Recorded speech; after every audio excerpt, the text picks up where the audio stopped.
Hello friends! இது உங்கள் சபரியன் family. சபரியன் ஃபேமிலில நீங்களும் ஒருத்தராகணும்னு நினைக்கிறீங்களா? அப்போ உடனே நம்ம சேனல சப்ஸ்கிரைப் பண்ணி வச்சுக்கோங்க. இன்னைக்கு நம்ம பார்க்கக்கூடிய ரெசிபி என்னன்னா, சண்டே விளாக் தான். சிக்கன் கிரேவி எப்படி பண்றதுன்னு பார்க்க போறோம். எங்க அம்மாவோட ஸ்டைல்ல பண்ண போறேன். வாங்க இப்ப வீடியோக்குள்ள போலாம். இப்போ இதுக்கு மசாலா வறுத்தரைக்கிறதுக்கு ஒரு பாத்திரத்த நல்லா சூடு பண்ணிக்கலாம். சூடு பண்ணிட்டு சிம்ல வச்சுட்டு நம்ம தேவையான அளவுக்கு மிளகாத்தூள் ஆட் பண்ணிக்கோங்க.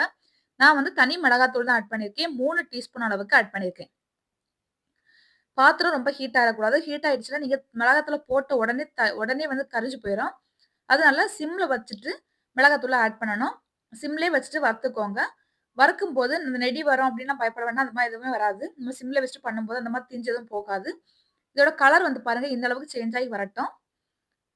இப்போ நமக்கு இந்த அளவுக்கு கலர் சேஞ்ச் ஆகி வந்ததுக்கு அப்புறமா அடுப்ப ஆஃப் பண்ணிக்கலாம். நமக்கு இந்த மாரி சேர்க்கும்போது குழம்பு வந்து வாசனையும் நல்லாருக்கும். சீக்கிரமா கெட்டும் போகாது நம்ம வறுத்து சேர்க்கும்போது. 2 நாளைக்கு கூட வெளியே இருந்தாலும் குழம்பு எதுவுமே ஆகாது. இப்போ அடுத்தது தேங்காய் வறுத்து எடுத்துக்கலாம். தேவையான அளவுக்கு தேங்காவ ஆட் பண்ணிக்கிறேன். இந்த தேங்காய் வந்து நல்லா தண்ணி எதுவுமே இல்லாம நல்லா ட்ரை ரோஸ்ட் ஆகுற அளவுக்கு நல்லா வந்து வறுத்து எடுத்துக்கணும்.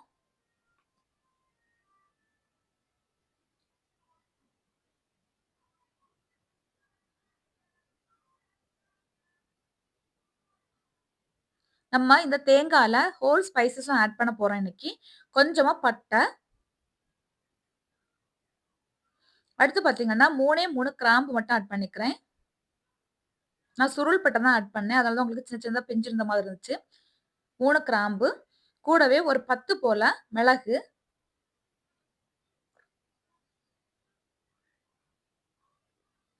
ஒரு 2 ஏலக்கா,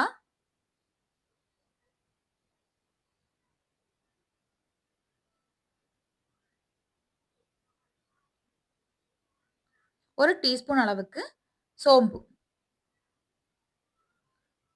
பாருங்க நல்லா வந்து எல்லாமே போட்டு ரோஸ்ட் ஆகி வரும்போது நமக்கு நல்லா வந்து ஃப்ரை ஆயிடுச்சு தேங்கா.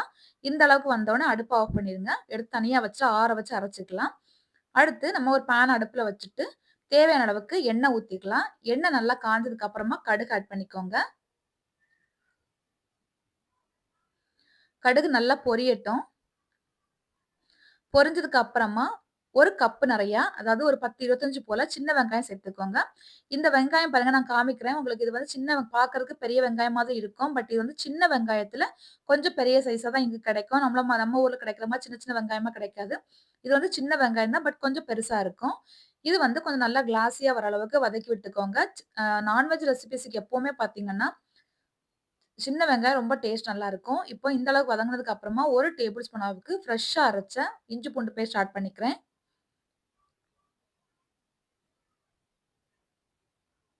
நம்ம இன்னைக்கு 1/2 கிலோ அளவு தான் செய்ய போறோம். அதுக்கு தான் வந்து நான் இன்னைக்கு 1 டேபிள் ஸ்பூன் மட்டும் தான் ஆட் பண்ணியிருக்கேன். இப்போ இந்த அளவுக்கு வந்ததுக்கு அப்புறமா சிக்கன கிளீன் பண்ணி வச்சிருக்கேன். அத ஆட் பண்ணிக்கிறேன்.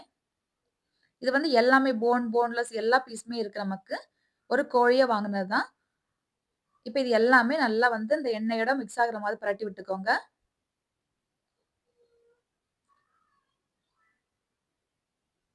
சிக்கன் வேகறதுக்கு ரொம்ப டைம் ஆகாது. நம்ம நாட்டுக்கோழினா தான் ரொம்ப டைம் ஆகும். இது வந்து ரொம்ப டைம் ஆகாது. இப்ப பாருங்க நமக்கு சிக்கன் வெந்திருக்குது. நமக்கு அத பார்க்கும்போதே அந்த ஒயிட் கலரா மாறிட்டு தெரியுது பாருங்க. நம்ம என்ன உப்பு எதுவுமே சேர்க்கல இன்னும். இப்ப பார்த்தீங்கன்னா, சிக்கன் வந்து கிட்டத்தட்ட ஒரு 40% நமக்கு குக் ஆயிடுச்சு. இந்த டைம்ல 1 டீஸ்பூன் அளவுக்கு மஞ்சள் தூள் ஆட் பண்ணிக்கிறேன். கூடவே இந்த சிக்கனுக்கு தேவையான அளவுக்கு உப்பு ஆட் பண்ணிக்கிறேன்.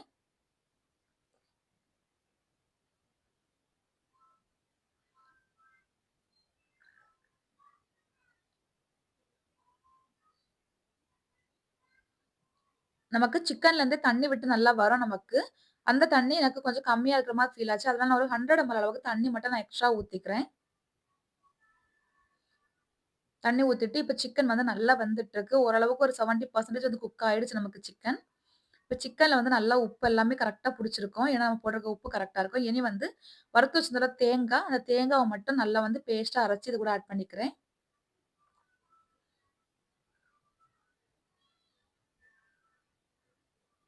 இத சேர்த்துட்டு நமக்கு ரொம்ப கிரேவி மாதிரி இல்ல, ஒரு செமி கிரேவி கன்சிஸ்டன்சி நம்ம செய்ய போறோம் இன்னைக்கு.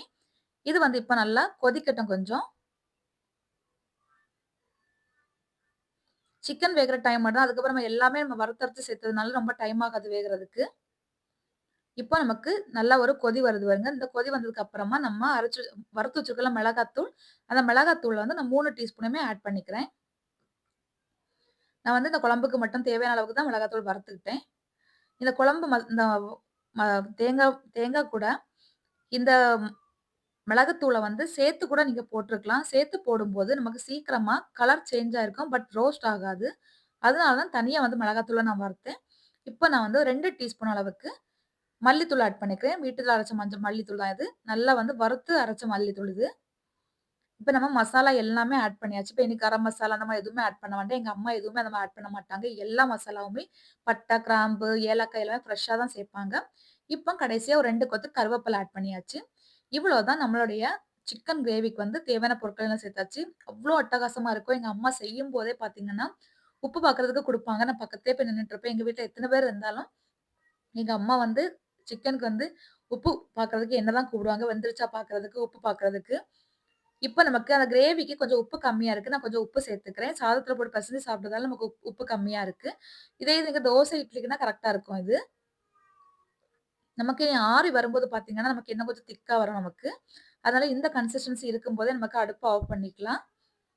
நல்லா கொதிச்சிருச்சு. சிக்கன் பீசஸ் எல்லாமே அழகா வந்து நல்லா வெந்திருக்கு. கரெக்ட்டான ல வந்து வெந்திருக்கு. இப்ப நம்ம அடுப்ப ஆஃப் பண்ணிடலாம். மல்லித்தழ வேணா தூவிக்கோங்க. நான் வந்து மல்லித்தழ இன்னைக்கு போடல. இவ்வளோதான். இன்னைக்கு வந்து நம்ம வீட்ல கெஸ்ட் வர்றாங்க. அதனால வந்து நம்ம என்னது சிக்கன் கிரேவி பண்ணியிருக்கேன். இல்லன்னா மோஸ்ட்லி இந்த சிக்கன் வாங்குறதில்ல. எங்க அம்மா வந்து இந்த மாரி தான் நாட்டுக்கோழிலாம் வாங்கி வச்சுருவாங்க. நாட்டுக்கோழில தான் சிக்கன் குழம்பு செய்வாங்க. ரொம்ப டேஸ்ட்டா இருக்கும். வாசனையும் நல்லாருக்கும். ஏன்னா எல்லாமே ஃப்ரெஷ்ஷா மசாலா சேர்க்கறதுனால. புடிச்சிருந்தா லைக் பண்ணுங்க, ஷேர் பண்ணுங்க, கமெண்ட் பண்ணுங்க.